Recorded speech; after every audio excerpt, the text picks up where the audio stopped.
So as I was saying, these handouts, the microphone basics and the writing handout, which we'll look at later, they both come from a zine that I made, mostly to gather my teaching materials all in one place. It's called How to Make Radio. If you guys want to buy a copy, they're $3, and that's that. But you totally don't have to. We also, because we're not going to be able to cover everything, we gave you this list of resources that will hopefully give you some places to go once your curiosity has been piqued in this workshop. So let's start with microphone basics. We'll go over the different kinds of microphones. I don't really know what kind of microphone this is, but it might be an omnidirectional stereo microphone, which would be a microphone that gathers sound from all around.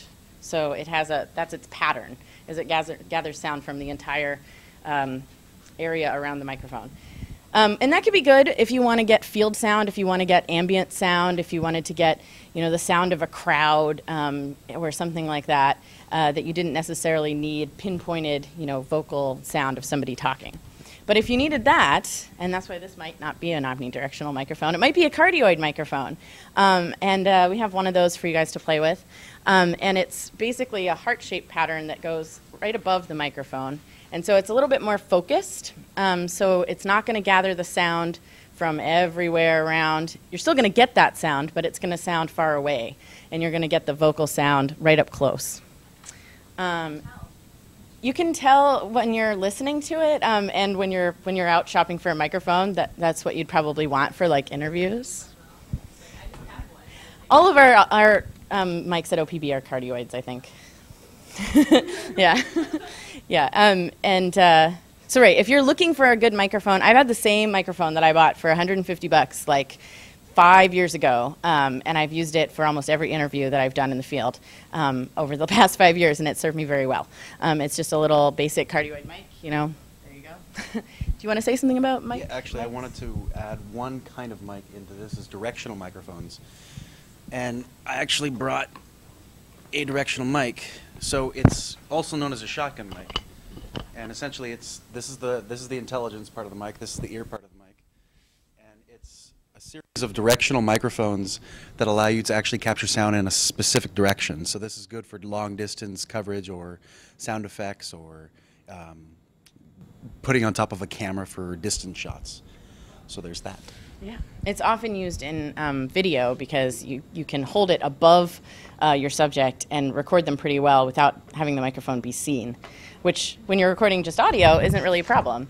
You kind of have the luxury of just using the microphone. And the key is that you will wear headphones. Like, I don't know what this microphone sounds like right now. I don't know what is recording and whether it's recording very well because I can't hear it because I'm not wearing headphones, which would be a little weird, I guess.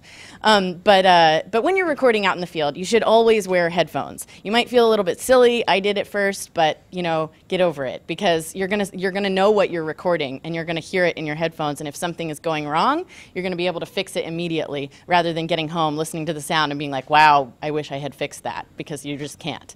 There's a lot of myths out there that you can fix a lot of audio things after the fact, and there are some things that you just can't fix. For example, you can't strip out audio noise. You can do a little bit of EQing to strip out the certain frequencies that maybe there's a buzz in the background, you can reduce it, but you're also going to be warping the sound. You're going to be stripping that frequency out of everything. So you're going to strip that frequency out of people's voices, for example, and they might sound a little bit digitized when you do that.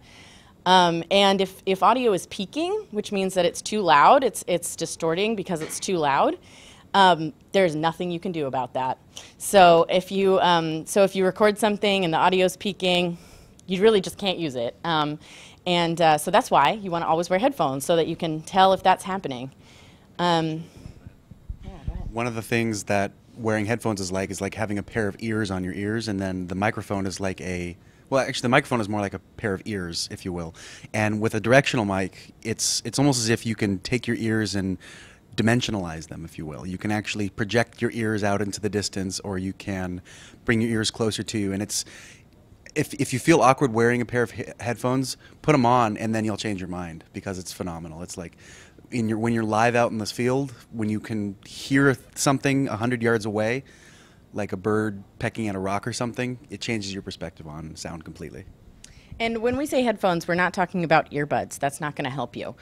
You want to wear big, dorky headphones like this, because they're the kind that you would wear on the airplane to cancel out the airplane noise. Because you want to be able to hear, you want to be able to listen to what your microphone is hearing and not everything that you might be hearing with your ears around you. So you want to cancel out the sound as much as possible, so you're really just filtering it through your microphone and you can tell exactly what you're hearing. I can't tell you how many times I've put on headphones in somebody's house when I'm recording them, and suddenly I hear all kinds of noise that I didn't hear with my ears when I went in.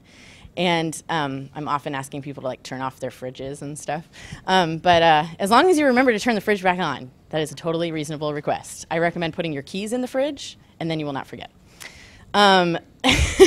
So let's see, we're going to talk a little bit about mic placement, and then we're going to split up into our small groups. So you can see I'm holding this microphone kind of gingerly. I'm not holding it down here where the mic is connecting to its little housing here on the XLR cord, because it can make a bad sound, and I'm probably making the recording sound crappy by touching it.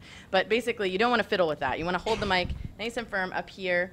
You don't want to move your hand around on it too much, because you can get some mic handling noise by doing that. So you want to just hold it firmly and comfortably in your hand, and you want to hold it kind of in front of your face if you're talking, or in front of your subject's face like this. You basically want to be talking across the microphone. You don't want to be talking into the microphone like this. You want to be talking across it, because then you're not getting all those air sounds when you're pushing air out of your mouth when you say words that start with P or H or other letters like S. Then you get some what's called sibilance across if you don't talk across the microphone, you'll get some distortion. So that's why you never ever let the person you're interviewing hold the microphone, ever. Because they will kind of naturally like reach for it, but if you just hold on to it firmly, they'll start to feel awkward and they will retract their hand. And so you want to place it, close to their face, like this, maybe on the side of their face or underneath their chin.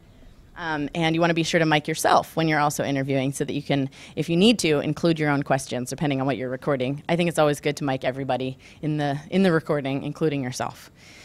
And then one solution I've always had, this is how much of an audio nerd I am. I actually carry this with me.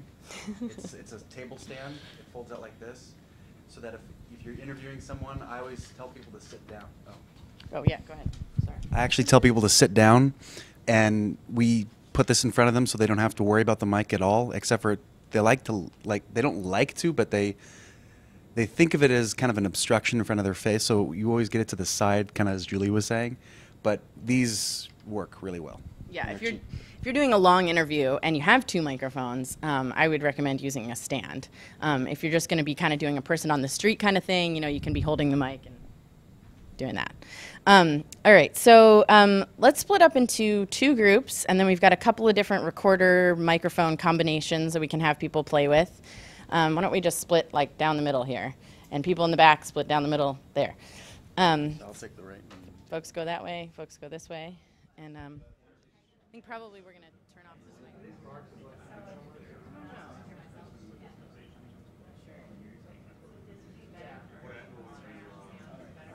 Yeah, but you'll hear, like, someone who's used this microphone is actually safe. You hear the comparison. It's kind of the you hear, like, all this noise. You can hear everything over there. Yeah. It's more focused. Yeah. So you'll hear the difference. Yeah. Hi. Hello. So you hear this noise. So that was a lot of fun, actually. And what really inspires me is that everyone here is actually really interested in it, and that you want to learn more about it. And if everyone wants to we can make like an email list for the very end of this. And if you guys want any questions, you can shoot Julie or I an email, or we'll shoot you an email with more resources. Sure. Yeah. So we were going to talk about writing, but I'm not sure that we have enough time. Do you guys want to ask general questions? Would that be more productive? I feel like people had questions that were coming up in the breakout sessions. Does that feel like what you guys want to do? Well, I'd asked you earlier about editing, but maybe just a good general question. What are some things to really keep in mind when you're editing a file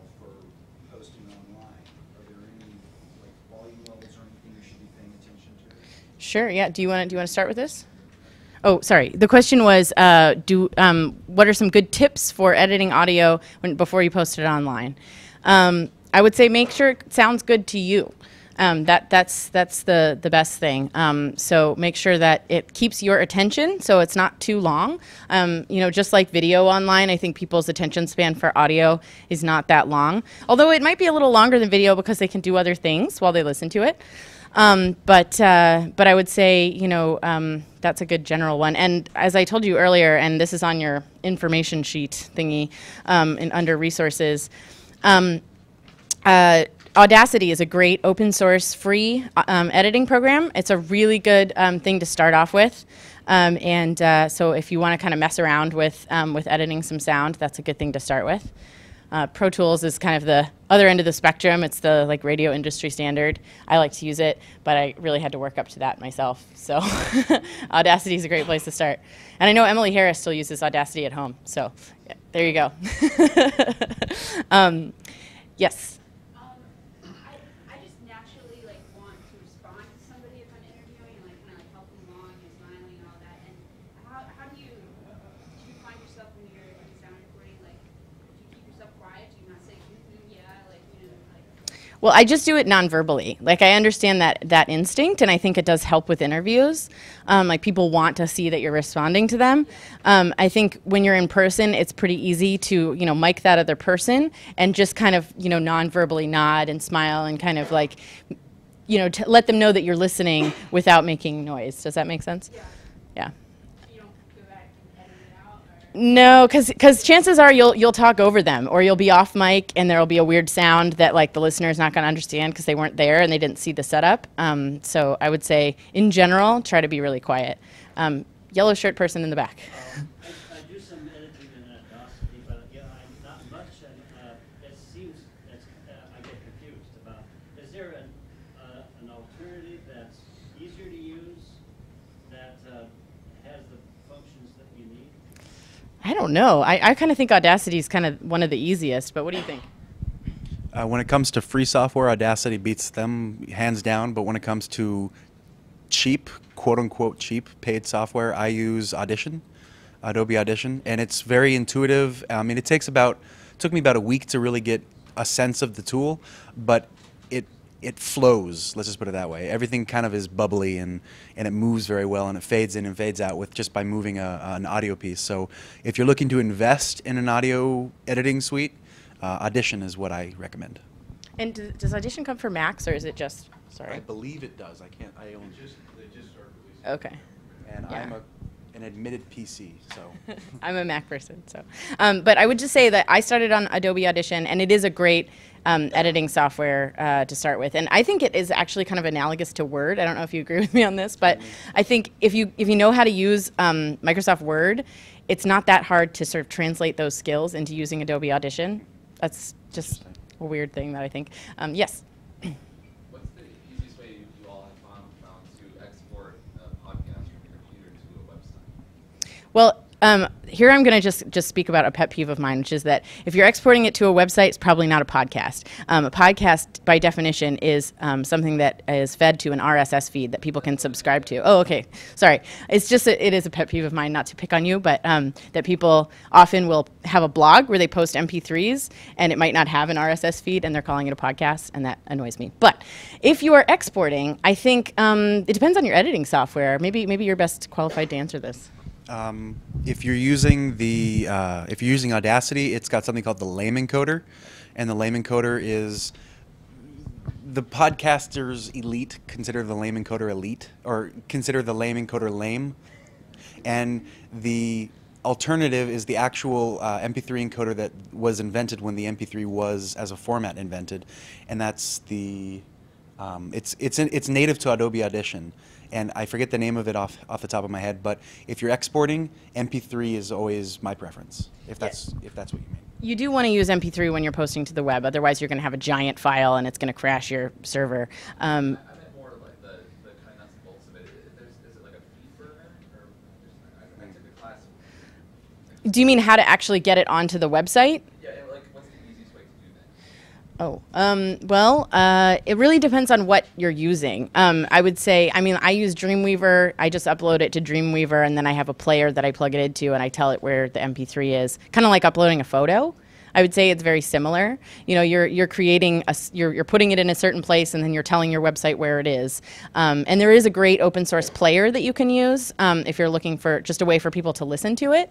And I cannot remember what it's called. They use it on PRX, the Public Radio Exchange, and I use it on my website. And it's open source. It's really easy to find. Probably if you Googled open source audio player, it might be the first thing to pop up. It's very visually friendly. Like it looks like a little play button, and when you hit play, it pulls the file out so you can see it shows you on a bar like how far you are in listening to it. Thank you. It's the WordPress player, of course. So that I think that's a good. Does that answer your question? Yeah, great. Thank you. Okay. The best for me, the best platform, hands down, is WordPress for distributing audio files or media files. You can embed YouTube videos very easily, but if you have under a 10 megabyte file, which for shorter podcasts at a low bit rate will be under 10 megabytes, you'll be able to upload it through a hosted. I guess it depends on your host, but WordPress, to answer you quickly. So get familiar with WordPress. If you can learn one skill on how to disseminate audio content, it's WordPress. Other questions? Yeah. If you listen to a Fresh Air interview, last 20 minutes, 30 minutes, how many edits are, I used to think, well, this is all done in a real-time interview, but then I realized it's probably edited. Well, I don't know how much they edit their materials, but I can tell you when I do an interview, I often record 3 times as much sound as I actually broadcast. And a lot of times on my show, because it's on air and it's on the web, I'll do an extended version for the web. When I get to the point where I'm cutting it so much that I think, oh, there's some good stuff that I'm cutting out, it's not just kind of extra stuff, then I try to make like a longer web version. But in general, I mean, I've gone so far, like it depends on the interview, it really does. Like if the interview is kind of flowing nicely and, you know, you're just cutting out some kind of ums and tangents maybe, then you might have, you know, a dozen edits in a short, you know, 5 or 6 minute interview. But I've had interviews that, like I once did an interview with somebody and we were in a really hot room. We were in my little studio at home and on like one of the hottest days in the summer in Portland, and we had to keep the door closed for the sound. And so we kept having to like get up and open the door, and the cat would come in, and like, so there were all these interruptions. It didn't flow, and I ended up cutting up that interview and completely rearranging it. So like, you know, this question and answer went over here, and then this question and answer came back to the end, and like, and it sounded great, but it was heavily, heavily edited. And I guess my kind of rule of thumb with editing is it going to make somebody sound better? And are they going to know that it was edited? Are they going to think to themselves, that's not exactly what I said, or that's not how I said it, or why did it jump from this to this? Is the person, the subject that you're actually interviewing, are they going to notice that that little piece that you're working on was edited? That's the question I always ask myself. And for me, I actually love ambient noises. I actually love the ability to get the background noise of a street, city, or like the Green Dragon Cafe or the Green Dragon Bistro. I do a lot of interviews there, and the sound of the kitchen is perfect for my podcasts because it adds context, it adds depth to the audio, and the difference is that Julie produces radio, that happens to be a podcast, correct? Yeah. Yeah, and I produce a podcast. So the difference is perspective. And really what it boils down to is you as the producer and the listener. There are ultimately no rules. It's just preference. Well, and I will just say really quick that I know Dave Miller, who produces the Speakeasy for OPB, actually did an interview with Mike Birbiglia in while he was eating a burger in a restaurant, and it sounded great. I mean, he recorded with a cardioid mic, so the ambient sound was kind of distant, but he got some great sound, and it really was like he was there, you know. And sometimes you'll hear, like, Think Out Loud will go out on the road, and we'll do a show from, you know, we did a show from the Pig and Pancake, and it sounded like we were at the Pig and Pancake, you know. I mean, it didn't sound like we were in the studio, because that's not what we wanted it to sound like. So it's all about what your intentions are with the sound. Other questions? Cassandra. So I was a print reporter for a while, and I'm starting to do more audio interviews. Is there anything you do to kind of frame your questioning to elicit, you know, answers that sound better?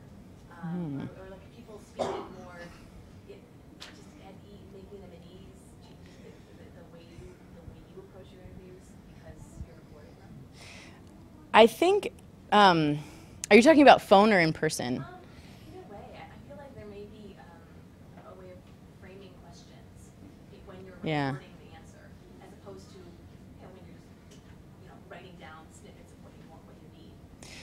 Well, I think open-ended questions are always best. Like in any situation, no matter who you're talking to or what medium you're in. I mean, I just think, that's kind of been drilled into me, I think, by different, workshop leaders and, teachers and whatever, that you want to ask those open-ended questions that don't have a yes or no, that's not an either or.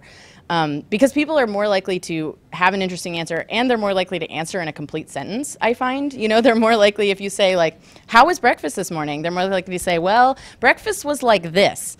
Than if you say, well, so what was your breakfast this morning? They'll say eggs. They won't say my breakfast was eggs, and then you have to use the question. Do you know what I mean?